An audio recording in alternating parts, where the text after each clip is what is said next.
Bueno, estoy encantada de tener la posibilidad de dar esta charla.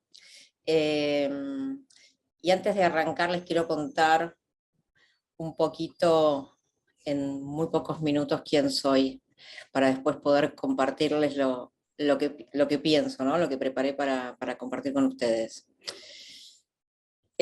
Yo tengo 52 años, soy argentina y como contó Oscar, trabajé casi toda mi carrera en empresas de tecnología, en comunicación, etcétera. Pero ¿cómo empecé? Yo empecé en realidad recibiéndome de psicóloga, ¿sí? Esta foto que ven acá, soy yo con los rulos de psicóloga cuando tenía 20 años y es en un hospital psiquiátrico de Buenos Aires muy conocido que se llama el Hospital Borda. Estaba ahí con pacientes.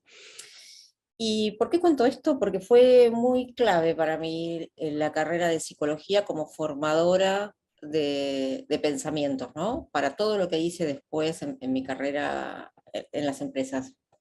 Y una de las particularidades que tenía la carrera es que me enseñaron a que no podía anticipar lo que al otro me iba a decir. O sea, uno como psicólogo, psicoanalista en ese momento que estaba de moda acá en Buenos Aires, tenía que estar muy atento a lo que el otro le iba a decir y nunca clasificar lo que el otro le iba a decir en una categoría, porque eso quería decir que estábamos proyectando algo nuestro que nos resultaba cómodo y dejando de escuchar al otro. Imagínense que fueron 6 años de trabajo, de repetirnos en la carrera todo el tiempo la singularidad, la singularidad. Nunca hay que anticiparse a lo que el otro quiere, nunca hay que anticiparse. Me recibí de psicóloga ya por el año 95, 94, y los psicólogos psicoanalistas recibidos de la carrera, lo que tenemos es mucho conocimiento intelectual y poca practicidad, con lo cual, cuando quise empezar a buscar trabajo no tenía ni idea de cómo hacerlo. Y como psicóloga tenía prácticamente que trabajar gratis 8 años o ganando muy poco dinero para poder empezar a tener realmente un consultorio y trabajar. Y además tampoco es que me interesaba en particular trabajar en un consultorio, con lo cual la tenía difícil. Entonces dije, bueno, me quería mudar sola, quería irme de la casa de mi familia, eso era lo más importante de todo, entonces empecé a buscar trabajo con las herramientas que tenía, diario, ¿sí? Periódico. Lo abrí, busqué avisos clasificados de trabajos, allá por el año 95, y encontré uno que buscaban algo así como representante de atención al cliente, que para una psicóloga, psicoanalista recién recibida no tenía ni idea de qué era. Ok, fui, me postulé, y entré. Era American Express. Y empecé a trabajar en un lugar más o menos como este. ¿Sí? Tuve un mes de curso, entramos unas 20 personas, o sea que los otros 19 y yo recibimos un mes de curso, de formación, en el que básicamente nos decían que íbamos a atender 100 llamados por día y que no importaba la razón por la que la gente llamara, teníamos algo así como 40 segundos para decidir cómo categorizar ese llamado. Y las categorías eran 7. Imagínense que levanté la mano y le dije, yo no puedo anticipar qué es lo que una persona me va a decir en 30 segundos, como para encima saber que tiene que entrar dentro de estas 7 categorías, porque no lo estaría escuchando. A lo cual la persona que me entrenaba me miró y me dijo, tiene que entrar dentro de estas 7. Y frente a mi repregunta, solamente me dijo, son 7. Y si no lo estás incluyendo es porque estás haciendo mal tu trabajo. Con lo cual me fui muy apesadumbrada y estuve 6 meses sintiendo que era un hereje como psicóloga por ser tan mercantilista, ¿no? Con todos los prejuicios que tiene el otro bando de lo que uno piensa, ¿no? Uno está en un paradigma y piensa que el otro paradigma es el demonio, con lo cual me sentía muy mal, muy mal. ¿Y saben qué? Lo que me empezó a pasar es que de a poquito, al segundo mes, tercer mes, me empecé a convertir en una de las representantes de atención al cliente más eficientes que había. Y eso sucedió sin que yo me diera cuenta. Cuando me pude desenojar, acá en Argentina tenemos una frase para esto que es la máquina de hacer chorizos, cuando me pude desenojar de hacer un proceso repetitivo, mecánico, que yo sentía que no tenía valor, que clasificar a la gente en 7 categorías, me pude desenojar, me di cuenta de que había algo súper valioso en la combinación de la empatía, la singularidad con la que yo había sido formada, y el proceso. Ese para mí fue un aprendizaje muy grande que lo hice muchos años después, cuando tuve que volver a mi pasado y entender cuál fue el proceso que yo hice, cuál fue mi historia. Y les puedo decir que terminé formándome, obviamente, en metodologías de diseño, en design thinking, y encontré allí algo similar a esto que les estoy diciendo. Un proceso casi ingenieril que en cada una de las etapas tiene la singularidad y lo cualitativo, que deberíamos empujar para que sea así, porque ya tenemos el proceso que nos garantiza que uno va a pasar de una etapa a otra. Con lo cual, lo que para mí era algo tremendo, terminó siendo el sello que marcó una impronta en mi vida que hizo que yo pudiera abrazar esto de ser puente entre dos lenguajes y dos paradigmas diferentes, que creo que es lo que necesitamos como diseñadores, poder abrazar procesos y poder abrazar lo cualitativo hasta en detalles bastante particulares como les voy a contar. Entonces, con esta formación, más todo lo que contó Oscar de mi carrera, que yo fui aplicando esto a lo largo de mi carrera, preparé algunas reflexiones que quería compartir con ustedes sobre el Customer Centric, que es el tema que estamos trabajando, pero desde un punto de vista de reflexión que yo tuve que hacer a lo largo de mi carrera y que realmente es en un punto, en el lugar en el que yo estoy parada ahora. Entonces, ¿por qué Customer Centric? La primera pregunta es, ¿por qué no está dado que sea Customer Centric? ¿Porque está de moda? ¿Porque está bien decir que tiene que ser Customer Centric? ¿Pero por qué Customer Centric? ¿Por qué Customer Centric? ¿Cómo es una mirada de Discovery en un Customer Centric? Y lo primero que les diría es que lo primero que tenemos que hacer, que muchos de ustedes ya lo saben, es saber quién es el protagonista. Y el protagonista lo tenemos que poder entender no solamente por la información que leemos o lo que nos dicen los equipos de Business Intelligence con los que obviamente tenemos que trabajar, pero sobre todo por las impresiones que tenemos nosotros. Nosotros mismos somos un instrumento súper valioso que no estamos acostumbrados a tener en cuenta porque lo consideramos objetivo. Y, y sin embargo, la impresión que tenemos de las cosas es el famoso ponerme los zapatos del otro. Debería ser como una brújula que me ayude también a entender después la Big Data. Entonces, cuando hablamos de protagonista, es realmente decidir quién es el protagonista del customer set, quién es este customer, ¿no? Porque el customer inclusive es una abstracción. Y yo entiendo que tiene que ser abstracto en un punto porque tiene que ser escalable, pero en algún momento tiene que ser una singularidad, porque a partir de que sea una singularidad yo lo puedo abstraer. Si nunca fue una singularidad, siempre va a ser general y siempre voy a estar tocando soluciones generales. Y saben que el protagonista está en una historia, y esa historia tengo que poder entenderla. No está el customer en función del servicio que yo vendo o de la solución que yo quiero generar. El customer es una persona humana que está en una situación particular cuando tiene que hacer uso del servicio. Entonces es súper importante entender la historia cuando hacemos muchas veces los customer journeys. A veces los hacemos en forma casi mecánica, diría, completando las etapas, poniendo los pain points. Y acá un poco la invitación es realmente entender cuál es la historia que está contando esto, ¿no? O sea, esta es la historia de Pedro y no porque tenga que ponerle un nombre al persona que se llama Pedro y tenga que hacer un resumen de lo que estudié o lo que vi en el Discovery, realmente casi como si estuviera escribiendo una historia de Pedro, para poder entenderlo a Pedro de otra manera y que alguien que no entrevistó a Pedro lo pueda entender casi como si estuviera viendo una película de Pedro, ¿no? Y que los pain points realmente sean bisagras en la vida de Pedro y que sean oportunidades para nosotros. Con lo cual, no todos los pain points tienen el mismo peso. Hay algo les voy a adelantar a algo que les quería decir, pero no importa, después vuelvo. Hay algo en el mundo de la dramaturgia. Yo estudié dramaturgia en el 2009 y a mí me cambió la vida. No escribí muchas obras de teatro, pero me cambió la vida. Me cambió la manera de entender todo y sobre todo me cambió la forma de trabajar.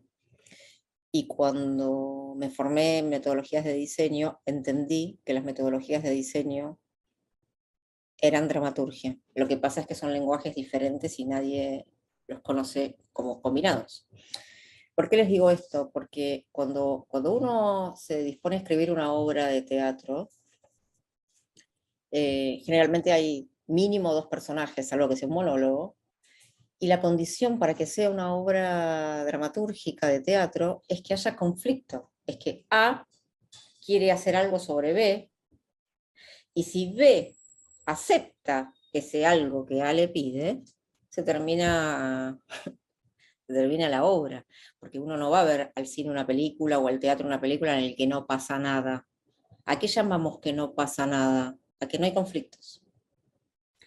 ¿Cuándo sentimos que pasa algo? Cuando hay conflictos, cuando A le quiere hacer algo a B y B no lo deja hacerle eso y le hace otra cosa, entonces A reacciona, entonces eso que en dramaturgia se llama conflicto, que es la unidad en la que uno puede identificar que va avanzando la obra o la película, el guión, en el mundo del diseño son los pain points. Entonces, más adelante les voy a contar quién fue mi profesor de dramaturgia, porque es muy conocido en Latinoamérica y vale la pena que vean charlas de él en YouTube, que tiene muchísimas. Él siempre decía que la dramaturgia es como la plomería y que vieron que los caños de la cocina, esto contaba él, yo no soy muy conocedora de caños de cocina, pero todos podemos imaginarlo, en los codos de los caños, que es donde dobla, generalmente se junta la mayor densidad, los caños se tapan por los codos, no por la parte plana, ¿no? Entonces él siempre decía que la dramaturgia se tiene que alimentar de los codos de las cañerías. Y para mí los codos de la cañería son los pain points, ¿saben? Entonces, cuando uno realmente está a conciencia buscando pain points para entender en un discovery al customer sobre el cual voy a hacer una solución centric, tengo que ir jerarquizando esos pain points. Va a haber pain points que no van a contar una historia, que van a ser parte de la vida mecánica de esa persona. Y va a haber pain points que sí van a contar una historia si yo los puedo solucionar, aunque sean también de la vida mecánica, pero le van a hacer la vida más fácil. Entonces, como diseñadores, no da igual. ¿Y cuál es el requisito que tenemos que tener como diseñadores para esto?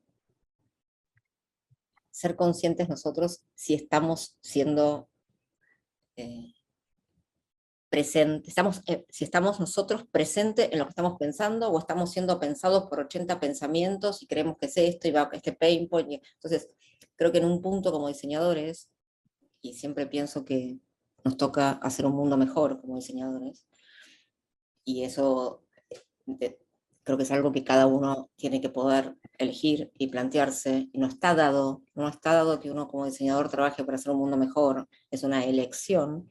Entonces, definir cuáles son los pain points que realmente le cambien el servicio o la vida y que a veces no van a venir del cuantitativo, a veces no van a venir del business intelligence, a veces van a venir de mi propia impresión.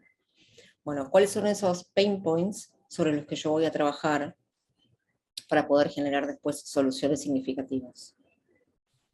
Y acá me gusta volver a hablar de esto que estoy diciendo, que tiene que ver con la nitidez versus la generalidad.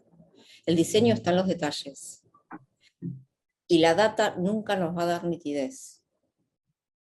La big data nunca nos va a dar nitidez. Nos va a dar una sumatoria de generalidades, ¿sí? Nos va a dar una sumatoria de generalidades, inclusive con mucha precisión, ¿está bien? Pero lo que no nos va a dar es la cualidad de cómo, del por qué, en qué circunstancia, etcétera, que es tan importante como saber la generalidad para poder generar la solución. Estamos en una era en la que estamos siendo súper empujados a trabajar con data, y eso está muy bien, pero no nos tenemos que olvidar que tenemos que verle la cara al protagonista, no puede ser una abstracción. Es muy difícil generar soluciones para abstracciones. Y acá quiero hablarles de otra cosa. Antes de poner Cronos y Kairos había puesto lo cuantitativo versus lo cualitativo, que es algo como más universal, en el que estamos todos atravesados, ¿no?, por nuestro trabajo. Y me gustó elegir estos conceptos griegos porque ustedes saben que para los griegos tienen dos palabras para hablar del tiempo. Y las palabras que se tienen en el lenguaje generan categorías de pensamiento. Con lo cual, si yo no tengo esas palabras, no tengo esa categoría de pensamiento. Para nosotros el tiempo es uno, punto. Para los griegos el tiempo son dos cosas. Es el cronos, que sería lo más parecido a nuestro tiempo, que es la agenda, el schedule, los slots de tiempo, a dónde me voy de vacaciones, que mañana me encuentro con alguien, que pasado, que voy al gimnasio, eso es cronos. Que es como vivimos, que es la big data, que es lo cuantitativo. Kairos es la forma de nombrar al tiempo en un estado meramente cualitativo. ¿Vieron? Alguna vez les debe haber pasado de estar en una situación que están disfrutando mucho, o cuando, no sé, nació su hijo, si tienen hijos, o cuando se enamoraron, o cuando lograron comprar su primera casa, o se fueron de viaje, ese viaje, que en ese momento que te está inundando esa experiencia, te olvidas de el paso del tiempo. Es como que fue eterno, fue un momento eterno, ¿sí? Todos tenemos de alguna manera alguna experiencia del momento eterno. A eso los griegos lo llamaban kairos.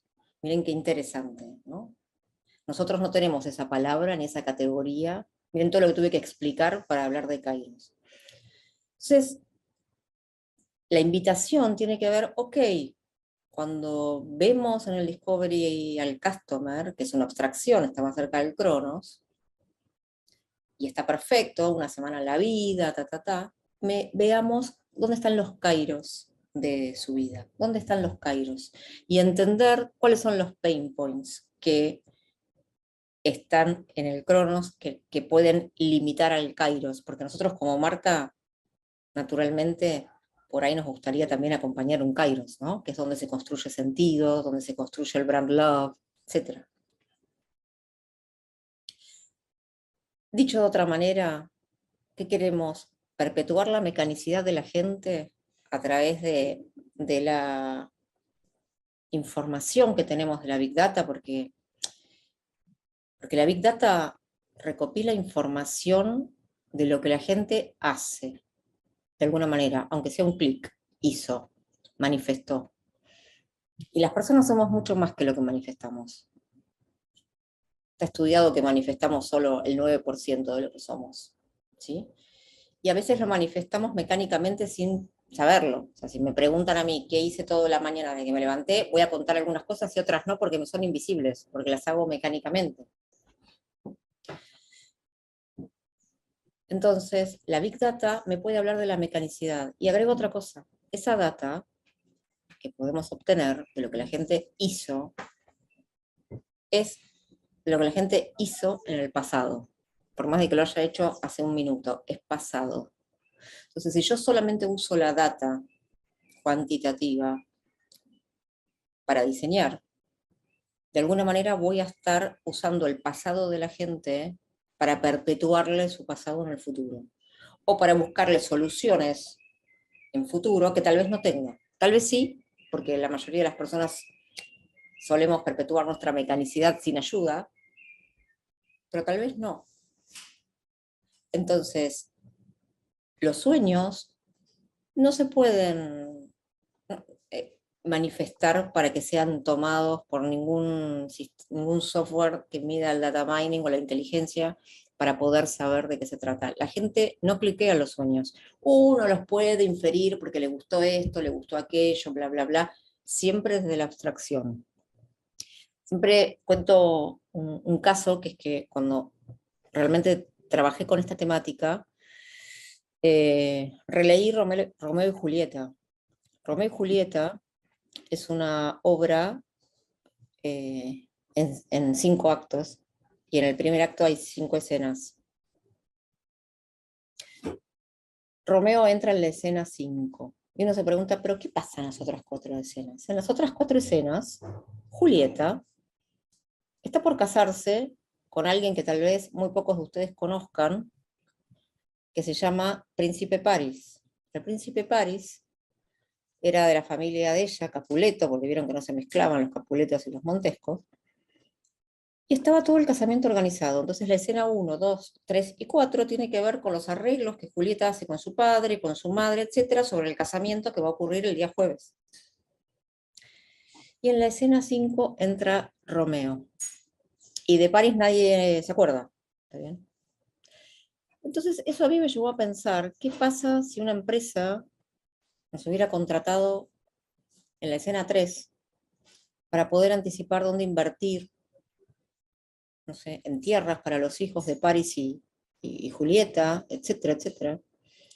Si nos hubiéramos basado solo en la información concreta, declarada y de Big Data que hubiéramos podido tener, hubiéramos perpetuado ese pasado. Y fíjense que Romeo fue un sueño en Julieta que ni siquiera ella nos lo hubiera podido contar.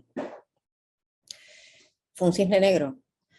Vieron el cisne negro, llamamos cisne negro aquello que no pudimos anticipar, pero cuando uno lo desagrega sí lo podías anticipar. Lo que pasa es que tenía más que ver con la intuición y no le diste peso, porque la data te decía otra cosa. Entonces ahí me pregunté si hubiera habido alguna manera de saber, de anticipar lo que le hubiera pasado a Julieta, que Julieta tenía sueños que no eran París. Y creo que realmente yo por lo menos llegué a la conclusión, después si alguien quiere decirme alguna otra idea, la escucho encantada, de que tal vez haciendo un etnográfico y estando allí como entrevistadora, a lo mejor hubiera podido sentir algo de la angustia de Julieta, de la opresión, que ella no me hubiera podido decir. Y yo como diseñadora podría haber tomado una decisión al respecto. Si trabajar con un posible germen de sueño o perpetuar su mecanicidad. Pero de lo cuantitativo no hubiera salido ninguna señal seguro. Entonces, de lo que se trata como diseñadores es de buscar la fertilidad. Y la fertilidad tiene que ver con las cosas que puedo entender bien. Ponerse en los zapatos del otro, que es un cliché para cualquier diseñador, es realmente así. El primer filtro tiene que ser uno solo, como una persona como instrumento, o sea, nosotros como diseñadores como nuestro propio instrumento. No confiar más en la data que en nuestra propia intuición. No digo que no la tengamos en cuenta, por supuesto que no, ¿eh? Pero nosotros afirmándonos, estando presente, para que sea fértil el proceso de trabajo.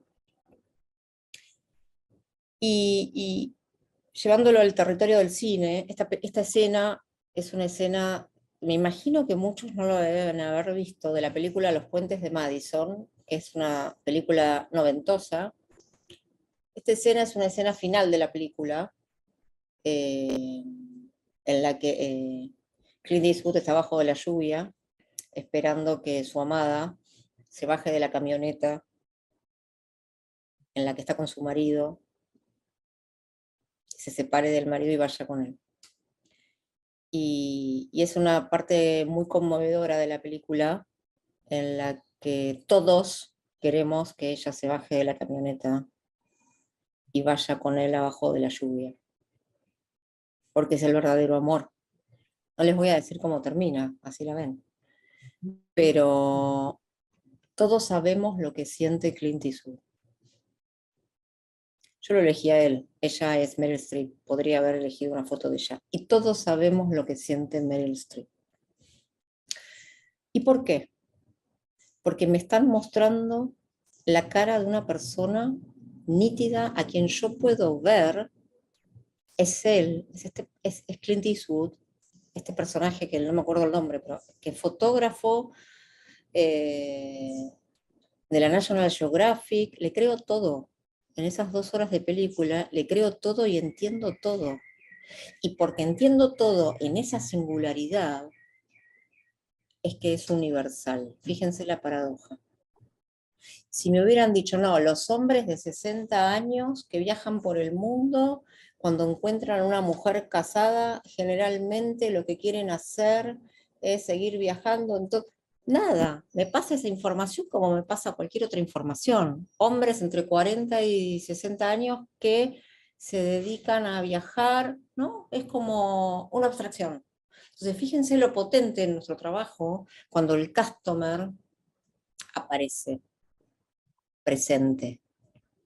Ay, no, pero estoy siendo subjetivo. Sí, todo es subjetivo. Es una ilusión lo objetivo, en un punto, ¿está bien? Son grados de abstracción, pero por algún lado tiene que empezar. Entonces, si yo puedo entender esto, porque lo veo nítido, casi en primera persona, entonces es universal. Esta película es una de las películas más vistas y que todo el mundo, cuando la vean, es obvio que entendés lo que le pasa. Entonces, la invitación también tiene que ver, como vieron, todo lo que vengo planteando tiene que ver con esto, con animarse a la singularidad, porque el proceso de trabajo de un diseñador ya cubre de alguna manera la parte más ingenieril que, como conté al principio del call center, era el proceso. Pero cuando tenemos la posibilidad de ser creativos, seamos creativos. Y bueno, ¿qué tenemos para aprender la dramaturgia? Este es Mauricio Cartún, fue mi profesor de dramaturgia. Mauricio Cartún es uno de los dramaturgos más importantes de Argentina y de Latinoamérica. Cartoon se escribe con K, para los que quieran buscar charlas en YouTube. Aprendés seguro, aunque no te interese la dramaturgia en el teatro, aprendés a pensar cosas que no pensaste antes. Como para mí, el diseño está totalmente emparentado con el teatro y con la dramaturgia. Como vieron, es un poco lo que vengo contando. Les diría, menester formarse en esto. No me voy a extender en este tema, podría extenderme un montón, pero porque amerita, pero nada, quería por lo menos darle esta pincelada y generarles la semilla para que ustedes puedan seguir investigando, y el que quiera me escribe y le paso referencias concretas. Y creo que, a ver, acá. ¿Y cómo entra la experiencia entonces en la historia y para qué la necesitamos? Bueno, la experiencia entra en la historia, que de la que yo estaba hablando antes, como solución, ¿no? Esta sería la parte de la solución, ¿no? Discovery sería el diseño del problema, y acá estaríamos trabajando el diseño de la solución a través de la experiencia. Entonces, fíjense, si le dimos ese enfoque al Discovery, ¿cómo les parece que entra la experiencia en la historia? ¿Y para qué la necesitamos? Justamente para que nuestra marca o nuestro servicio mejore la vida de la gente, sea relevante, entre en ese kairos, entre en ese sueño, ¿sí? Y que le mejore la vida, aunque sea parte de su vida mecánica, pero que nuestra marca esté asociada a algo significativo. Y este es mi último chart y los dejo con esta pregunta después de todo lo que compartí. Y me pregunto, ¿puede haber diseño entonces sin un customer centric como lo acabo de plantear? Bueno, gracias.